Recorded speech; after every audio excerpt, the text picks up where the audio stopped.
Happy Halloween, everyone. My name is Austin, and today we're diving into a concept known as ego death, an experience that can really redefine ourselves and the world around us. Now, I thought this costume would be perfect given the occasion and the topic, and it's also currently covering up a pretty bad haircut that I'm undergoing. But forget about that. Forget about all that. Let's dive into this stuff. So here we're not talking about physical death. Ego death is more of the dissolution of what you could call our false self, the stories, identities, and beliefs that we hold on to for dear life. It's the part of us that says, I'm not this, I'm that. And it feels very real, yet in reality, often it's just a set of constructed ideas about who we think we are. Grasping the nature of ego death is essential for anyone on the spiritual or self-actualization journey because it lets us transcend the limits of our conditioned identities. It's a powerful step into unlearning who we think we are, so we can get closer to who we really are. I believe this is where suffering stems from. So much of our pain, stress, anxiety in life, it seems to come from this tight identification of the ego. The versions of ourselves that demands we look a certain way or achieve certain things or just behave according to a specific set of beliefs. When we're deeply identified with these expectations, any challenge to them can feel like a real threat. And that's because the ego is sort of hardwired for just survival. So it'll do anything to protect its sense of self. Leading to struggles like comparison, resentment, fear, and just attachment. So here I'd like to explore what ego death really means and how it feels and why it's essential for growth.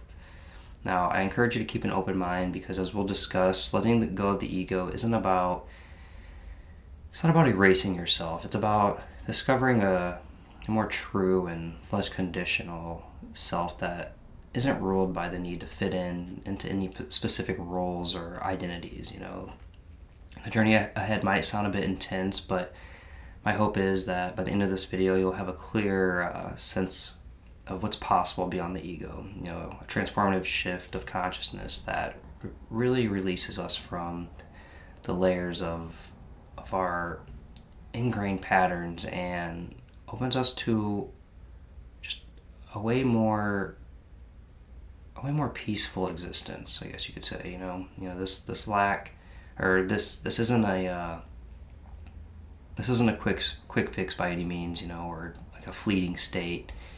It's a profound reorientation of awareness that honestly few will ever get the chance to experience. A kind of eternal evolution that requires deep commitment and a hell of a lot of courage. So prepare to explore these feelings and insights and just the release that comes with this transformational process. By letting go of the ego-based attachments, we open up to this reality where suffering is no longer tied to our self-worth, but instead we find meaning beyond our individual stories.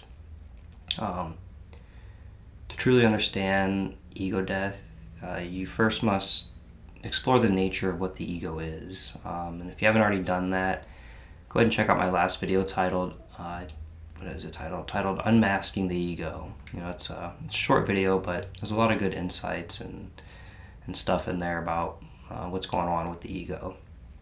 So yeah, it's hardwired for survival. It perceives itself as the center of our existence, and we'll go to great lengths to protect that identity, whether it be through stealing, harming others, demonizing, lying, cheating, or more subtle ways like judging, manipulating, seeking validation,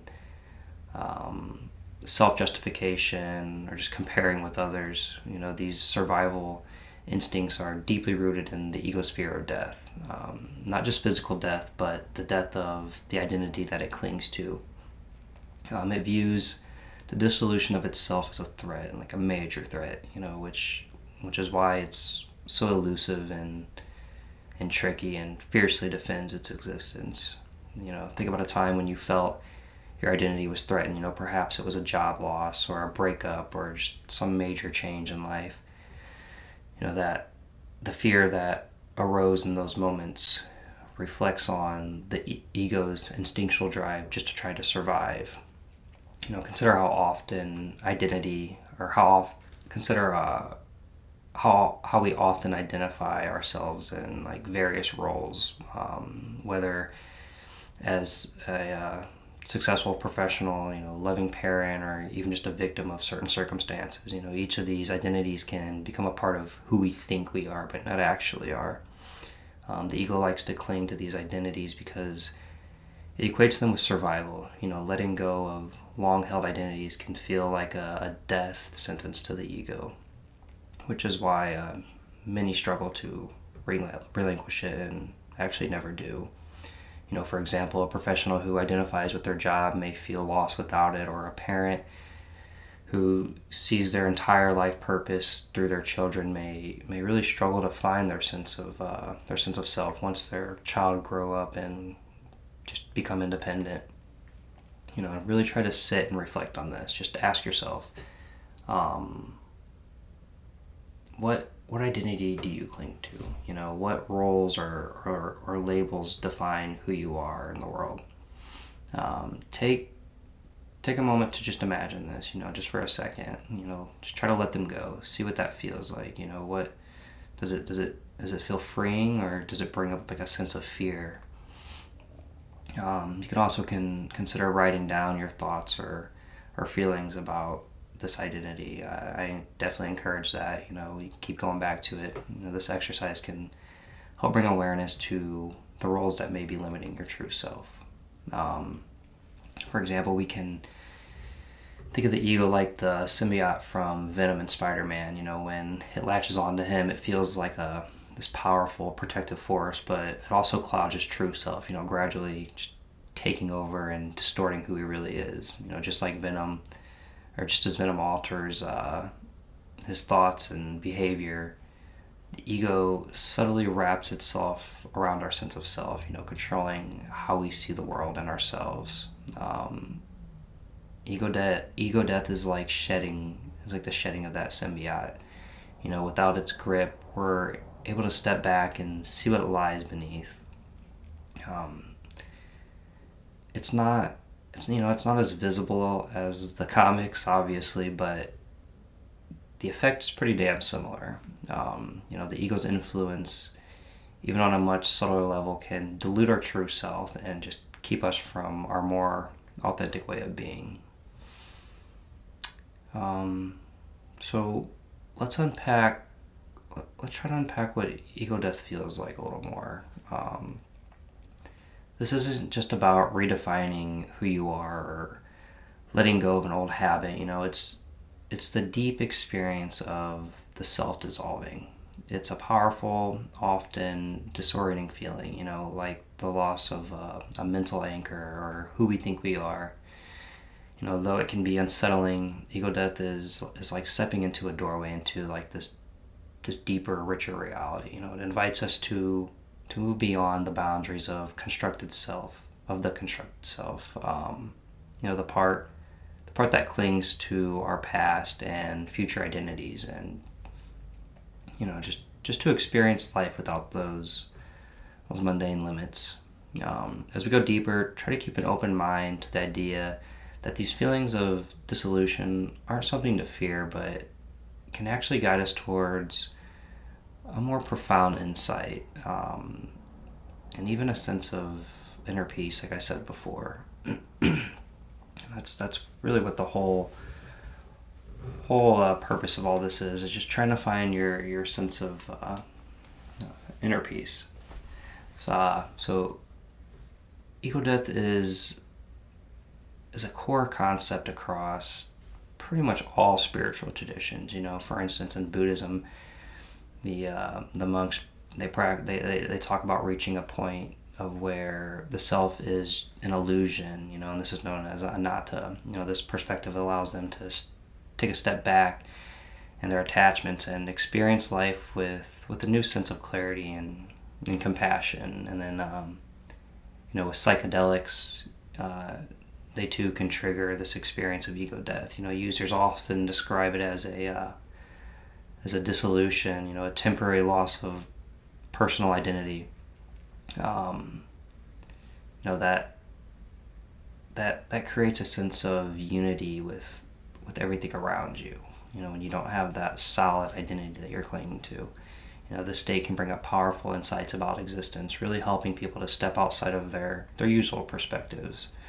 I guess similarly, like deep meditation practices too can help guide you to the state where they feel a lot of people talk about where they feel merged with a larger consciousness, or experience time as timeless. These moments can be incredibly transformative, shaking up and reshaping one's understanding of just all of reality itself. These different paths really show us that ego death isn't just one isolated experience. It's a spectrum of insights and profound transformations, each really showing us that there's more to reality than what our ego-bound identities allow us to see. There's a closely related concept to this known as the dark night of the soul, which originates in the 16th century from Spanish Christian mystic known as Saint John of the Cross, or otherwise known as San Juan de la Cruz. This term describes a period of inner peace, or inner crisis, not peace, rather, that often accompanies or precedes ego death. During this time, it feels like everything around you and everything is crumbling. In these dark nights, people often feel frightened, disoriented, or even like they're losing their grip on reality. It's a time when the ego feels deeply threatened as its foundation is shaken. Yet this dark night is often described as a gateway to enlightenment. By confronting and moving through these fears, insecurities, and limiting beliefs, we can really gain a clearer, more expansive view of who we truly are. If you ever felt stuck in a dark place, remember that this can be a part of a greater transformation. Just as we outgrow clothes, it's like that no longer fit. We sometimes need to just shed old identities and discover a more authentic self. And here's where the Halloween theme kind of ties in. So Halloween, it can evoke feelings of mystery and fear, similar to the unsettling experience of ego death. When you face fear in the dark of the ego death, you're not just being erased, but you're actually finding new light. Remember, as the saying goes, only in darkness can we see the stars. By embracing these challenges, these challenging moments, we often uncover our true essence and purpose. So instead of fearing ego death, recognize it as a pathway to just incredible insights and freedom. Think about ego death like a transformation of the phoenix, just rising from the ashes. Just like the phoenix must burn away to be reborn. The cycle of death and rebirth symbolizes the shedding of our old selves. When we let go of who we thought we were, thought we would be, we open space for this more authentic, liberated self that tends to emerge.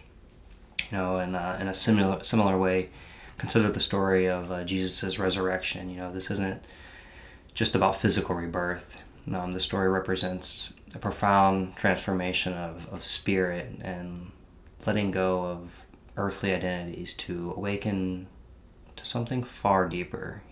Ego death invites us into the same process, like this chance to just rise above the ego. Free free to experience life with a greater connection and presence. Um, this rebirth isn't about creating a new identity. Rather, it's about uncovering who we are beneath it all. Shedding the unnecessary allows us to grow and just transform. Opening doors to a deeper connection with ourselves and the universe. This process is what all religious does, is actually revolved around, and it's what all religions aim to accomplish.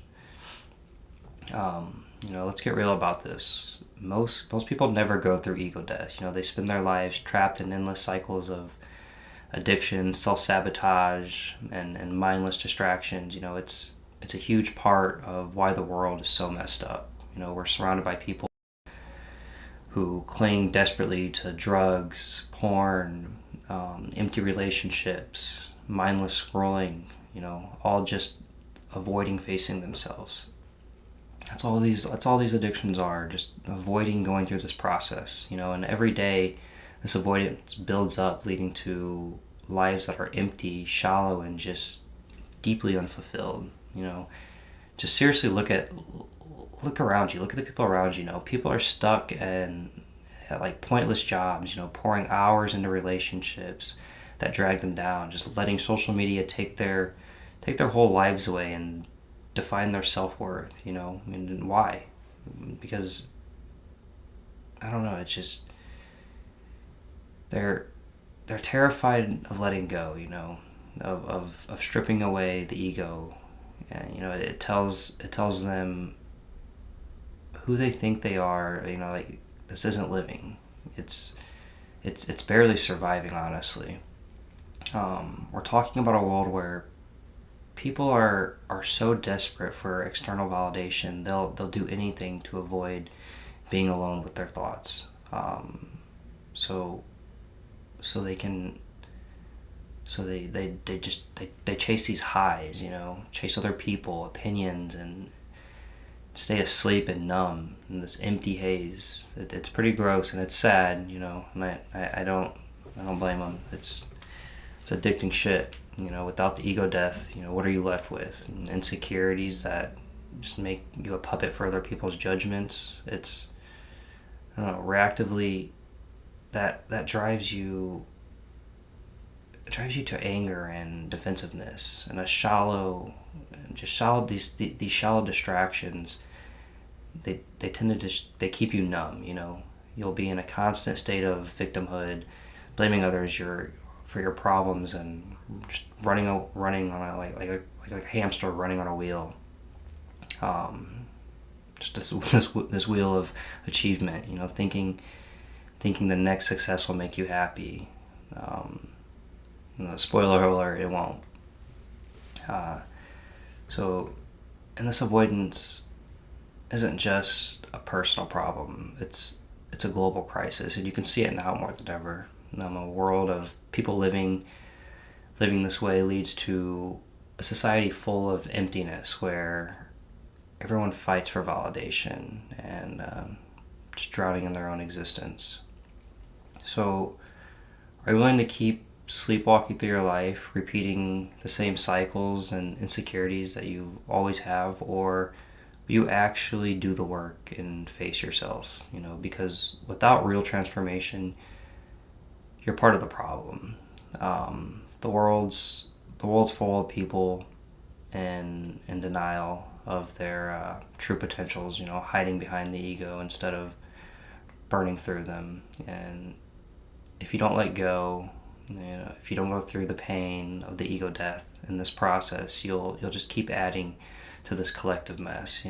Ego death isn't some luxury. It's a necessity if you want a life of death, meaning and actual freedom. Now there are many paths to help guide you through this process. One of the most powerful tools at your disposal is mindfulness and meditation. We talked a little bit about meditation. These practices can really help us prepare and just navigate through these challenging the challenges of ego dissolution. Mindfulness really encourages us to observe our thoughts and emotions without identifying with them. This practice gradually weakens the ego's hold on us, allowing for a more smoother transition through this process.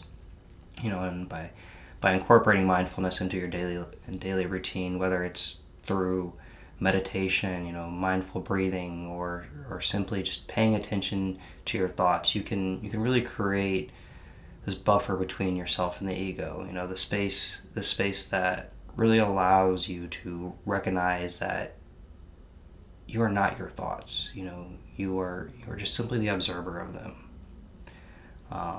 Another essential tool for navigating this ego death is surrender. This concept can be quite counterintuitive in our control-oriented culture. Surrendering can be, it's not about giving up or losing control. Rather, it's about letting go and just allowing the natural flow of life to unfold. Surrendering is a very powerful tool, and it's closely correlated with acceptance. And it's key to ego death. When we let go of the need to control every aspect of our lives, we open up to true transformation. It can be a daunting process, but it leads us to true freedom. Now, I encourage you to practice surrendering in small moments of your daily life. This week, try to let go of the need to just control a situation. Whether it's in conversations at work or even during your meditation practice. Notice what's happening when you allow things to unfold naturally. How does it feel to just relinquish control? Pay attention to any shifts in your emotions or thoughts. Your experiences can really provide valuable insights into this process of ego death and the freedom that just lies beyond it. As we prepare for the journey of ego death, it's crucial to acknowledge that this experience can bring up a lot of fear, resistance, and emotional turmoil. Ego death our ego it's hardwired to fight for survival, and it's hardwired to fight for these things that I'm pointing to here. It perceives this process as a simple threat to its whole existence. Understand that the ego is like a protective shell. When it's faced with the prospect of dissolution, it will do everything it can to resist. This resistance can manifest in very, very various ways, often catching us off guard and right under our nose to where we just don't quite see it. So how might this resistance show up in your life? So you may experience intense feelings or fear, anger, anxiety. You might find yourselves desperate to cling onto just old identities and habits, go back in time. Backlash, ego backlash. That's another topic that I'll be doing in the future. That's a very deep one. Just try to let go of those things that no longer serve you. And I want to reassure you that this experience, though challenging, is an integral process of the spiritual path and self-actualization. Like I said before, it's not uncommon to feel overwhelmed, but the rewards of facing this process, they're very profound. You're not going to find this type of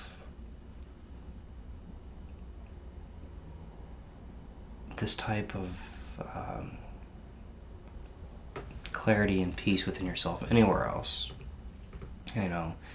Just instead of fearing the unknown, let's reframe it. What you might find on the other side is, it's not a monster, but rather yourself. Your true self, free from the constraints of your ego and identity. Embrace this journey as it's an opportunity to just rediscover who you are.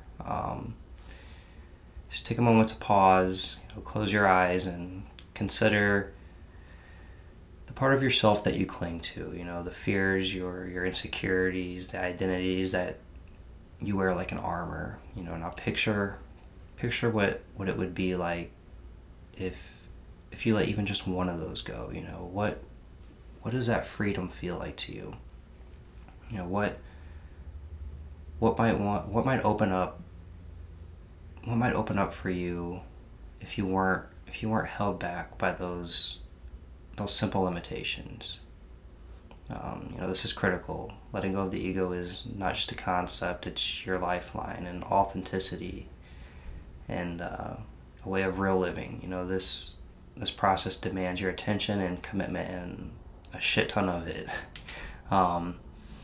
If you truly want to change your life, you need to confront these layers and break through them. This is a chance to reclaim your power. So I suggest you don't ignore it.